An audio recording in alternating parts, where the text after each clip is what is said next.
A federal appeals court has upheld a judgment against President Trump in the E.Jean Carroll defamation case. The ruling says Trump must pay Carroll $83 million in damages. This upholds the verdict reached by a jury last year. Now, Trump had argued that he was entitled to presidential immunity and that the $83 million was excessive. But the court says in its ruling, quote, "We conclude that Trump has failed to identify any grounds that would warrant reconsidering our prior holding on presidential immunity. We also conclude that the district court did not err in the side of challenged rulings and that the jury's damages awards are fair and reasonable." This all stems back to allegations that Carroll made in 2019, stating that Trump sexually assaulted her in the 1990s. Trump has repeatedly denied these allegations and called Carroll a liar, which led to her suing him for defamation. On X, the president's niece showed support for Carroll. Mary Trump says winners keep winning, and, well, Donald, losers just keep on losing because they're losers. But others remain adamant that Carroll is lying. Real Trader Jill says E.Jean Carroll scores $83 million for a dressing room fairy tale that's been collecting dust since the 90s. Meanwhile, Trump's dodging more bullets than an action hero. Appeal denied, just another rigged plot twist, the greatest comeback story ever. Now, Carroll has a separate civil case against Trump for which she was awarded $5 million. Trump is expected to challenge that ruling in the Supreme Court later this year. I mean, everything is just a witch hunt to him. It can't just be, and you know what? Well, when you're being sued for $83 million, it's kind of a witch hunt. Yeah, well, when you sexually assault somebody allegedly, then that should be a witch hunt. You know, I think like the juxtaposition of what was happening yesterday as the appeals court made their ruling. So Trump was at the Bible Museum in Washington, D.C., talking about family values and Christian principles. And then I get a New York Times alert that he still needs to pay E.Jean Carroll for disparaging her, for speaking about her truth to her experience of sexual assault. And I'm like, this is the same guy who's sitting there preaching family values with like a reverend right in front of him, but then also... Well, he maintains he didn't do it. Okay, but he owes her money, and a court found that he is defaming her for saying the truth. And so tell me what to connect those dots for me. I mean, the legal reality is that he lost here and he owes her money. It's true. And so the fact that, you know, if there's no smoke, there's fire, no one can accuse me of sexual assault because it just didn't happen. And so it didn't, and especially if I'm president. I'm saying if I'm president. Sure they could. No, yeah, they can accuse me, but if I'm the president with the best lawyers in the world and a billionaire, then no one can accuse me and win, especially if there's not a shred of evidence that anything like that ever happened. So they found this man owes her money. We are far apart on this Me Too issue. I take accusations with a grain of salt. And also, it's so one-sided. So Joe Biden was accused of sexual assault by a woman named Tara Reid, who was not treated seriously by the mainstream media whatsoever. She was ignored. She was taken seriously by conservative media because it's kind of a gotcha thing. But that didn't disqualify. No one was calling on Biden to drop out. This came about in the 2020 election race. And I didn't think he should either because it was from the 90s and there was no way to prove it and there was no evidence. And what can one do with, you know, accusations of Well, I was actually calling for Biden to drop out for many other reasons. You know, 2020? No, this was 2020. No, in general, I didn't think Biden should have been the candidate at all. I very clearly on record saying that multiple times. Here's how it goes. Somebody accuses a Republican and it gets taken very seriously. Someone accuses a Democrat, silence.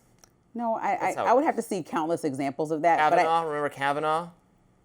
I also think that sexual assault should be taken seriously across the board. You're not going to get an argument from me saying that we should treat Democrats more lenient or treat Republicans less, you know, forceful in this issue. I think both people should be held accountable for doing anything of the sort. And so whether people decide to sue you civilly, which I know you don't like, or criminally, either way, go for it, because people should not have to experience that or be, you know, exposed to that type of lifestyle that they didn't ask for. That's like literally against the law. So people should be held to the highest extent of the law. I think we should be more credulous of people seeking money and attention. Trump is simultaneously acting like he is the defender of the morality of faith, while at the same time having multiple examples of being thrice. You know, he's friends with Epstein. Oh, well, he said he's not friends with Epstein. He was friends with Epstein 30 years ago, as were the Clintons. He said grab her by the, you know, when he was first running. Like, Trump is not that like the most. Bad. He shouldn't have said it. He's not the most pristine record when it comes to women and relationships. I think the American voting public knows that. Right. So then, when he goes to places like the Bible Museum and acts like he is the moral figure of this country, but then also there's the Trump Bible, Lindsey. Okay, that was ridiculous. That's a grifting move. The attitude of social conservatives is that and I'm not really in this camp, but I know social conservatives that will say God moves in mysterious ways, and you're laughing, but that's a no. But Trump also that Jesus consorted with prostitutes and other unsavory people, and that the instrument of the divine can be an unexpected that is the social conservative and attitude. Trump plays very he plays on the heartstrings of who he knows is his base, which is our super religious folks in this country, which is fine. Super religious people, they love Trump. Right. They love Trump. Exactly. And especially after he almost, unfortunately, somebody tried to kill him, you know what I mean? And then he got up in Butler, Pennsylvania, put his hand up and said, God saved my life for the rest of the campaign season. He pretty much was locked in with anybody religious because it felt like had to be ordained Even for that non-religious people were having a hard time seeing that one as anything other than a kind of provident because of how just. So I think he brings up God conveniently. Death. I think he brings it up when it makes the most sense for him, and I think he brings it up at the times he's in the Bible Museum. I think he brings it up, at when he almost was assassinated, which is a good time to bring it up, I will argue. But I still just think that he doesn't live his life very godly in general, and so that doesn't seem. Who cares? The same religious people that vote for him should care very deeply about that. Don't. How you live should be the exact example of how you're going to lead, right? We look at people about how they live their whole lives. How can you go up? It's like if your preacher was up there preaching one thing, but then living the craziest life, most egregious life. Like how does that make sense? How can you continue to follow that person? You're technically following somebody by them being your president. They are the leader of your country. People care about results, and they support the policies that he's delivering. And like the big beautiful bill that you said he does is from the social conservative perspective, he brought up our debt judges, by how much? He appointed justices to the Supreme Court that fulfilled the long-standing social conservative goal of returning the abortion issue back to the states. That has been something social conservatives have been trying to bring about for 40 years or more, and Donald Trump delivered on that by appointing justices that they wanted so that a huge win for the pro-life conservative Christian movement. So no matter what he does from there on out, we're indebted to this guy. No politician is owed your support or your vote, but that's why what are they going to do? Support Democrats? No. Democrats are not going to deliver on policies for social conservatives. Democrats want to make the nuns have to pay for late-term abortions or whatever. Do you think that our court systems work well or don't work well at all? Do I think our court systems because they work pretty well. Okay, so then this one did its job and found Trump was guilty of the same $83 million, now twice, so just pay your money, okay? Luckily, she didn't criminally sue you back in the 90s. Sure. Right? A loss is a loss. You believe in our court systems? Now, twice now, they said... Yeah, that doesn't mean I believe her, but her. She won, so fine. The courts found him guilty. You don't have to believe her. They looked at all the evidence.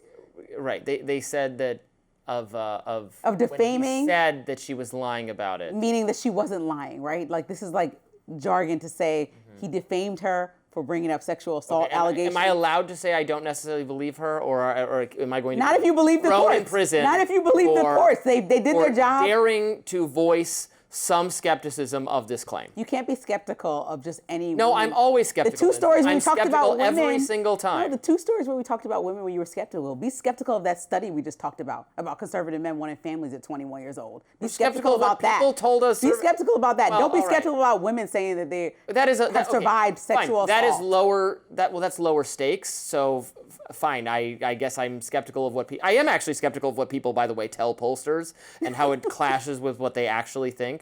Well, why would they have a reason to lie? Who does it benefit to lie to a pollster? Well, you just want to be like on the moral high ground when you get how you phrase a question can affect the poll results you get. You can, because people are contradictory in their political opinions. You can say, do you support Obamacare? And they all say no. And you say, well, do you support the Affordable Care Act? And people say yes. So they're the same thing. Like you can show that in result. You can show, do you want more government spending? They say no. Well, do you think it's important to rebuild our roads? Yes. Well, how do you rebuild roads? Government spending. So that's where the skepticism comes in and is part of my identity. And I think journalists should be skeptical just as a rule. It's not that I want to show disrespect to E.Jean Carroll or any Epstein accusers and anyone else. I think people that make claims that have been victims of violence or sexual assault should be shown respect and dignity and should be taken seriously. Our legal system used to give too little credibility, obviously, to women making these claims, and that was wrong. I think from the 2014 to 2022 kind of Me Too period, there was too far of an overcorrection in the other direction, whereas anyone making any claim, no matter how long ago, no matter how unsupported, no matter how frankly trivial, as was in the case with like Aziz Ansari and a few other of the celebrity ones, that got some central like victim narrative for you, that was too insane to me. Right, and so now that's where I sit. And if you think that cancel culture has kind of subsided and corrected a little bit, then here we are today, 2025, where E.Jean Carroll still needs her money because the courts did their job twice and went through all the data that you were requesting to see. Well, you weren't a juror, but the jurors did see it and found him guilty. So you have to accept it. You shouldn't be skeptical of that. Otherwise, I'm sure you can have access. They found him liable, not guilty. Okay, fine. Liable. I'm using the wrong word. Liable for defamation, for the allegations she made about him sexually assaulting her. So, I mean, we got to go with that. Lots more to talk about on Rising. Please stay with us.